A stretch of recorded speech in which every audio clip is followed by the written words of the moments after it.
بسم الله الرحمن الرحيم قل أوحي إلي أنه استمع نفر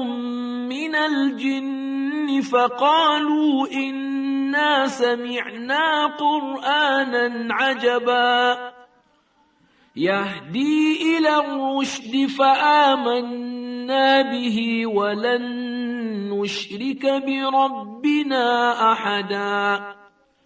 وأنه تعالى جد ربنا ما اتخذ صاحبة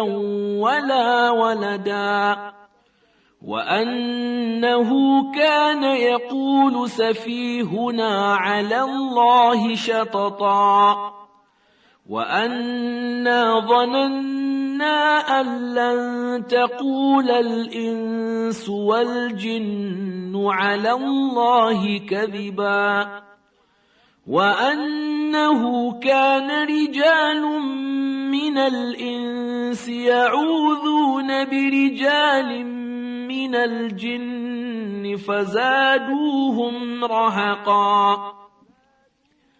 وأنهم ظنوا كما ظننتم أن لن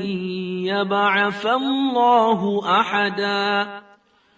وأنا لمسنا السماء فوجدناها ملئت حرسا شديدا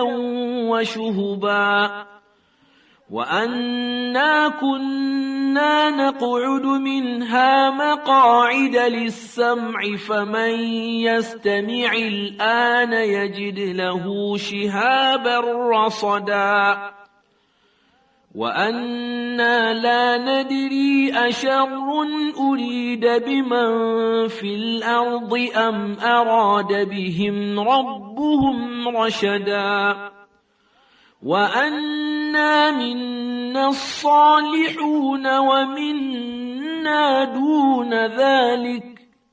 كنا طرائق قددا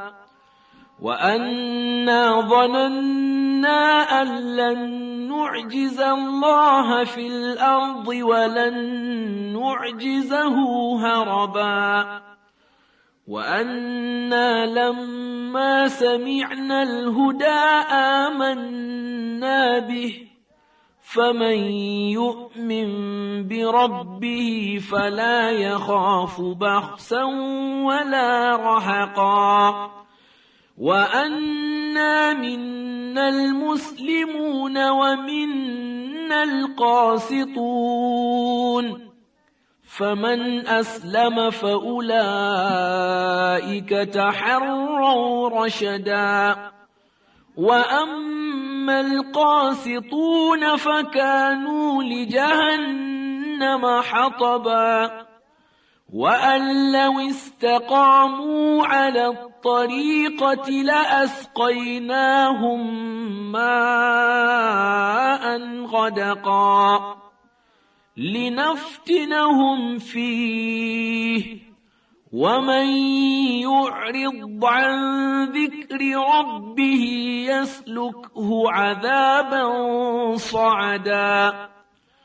وأن المساجد لله فلا تدعوا مع الله أحدا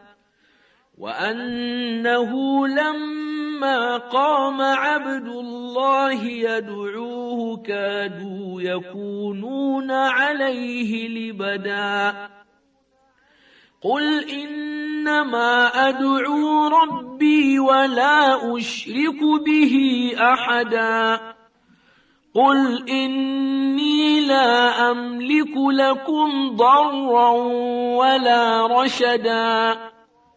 قل إني لن يجيرني من الله أحد ولن أجد من دونه ملتحدا إلا بلاغا من الله ورسالاته ومن يعص الله ورسوله فإن له نار جهنم خالدين فيها أبدا حتى إذا رأوا ما يوعدون فسيعلمون من أضعف ناصرا وأقل عددا قل إن أدري أقريب ما توعدون أم يجعل له ربي أمدا عالم الغيب فلا يظهر على غيبه أحدا إلا من ارتضى من رسول فإنه يسلك من بين يديه ومن خلفه رصدا ليعلم أن قد أبلغوا رسالات ربهم وأحاط بما لديهم وأحصى كل شيء عددا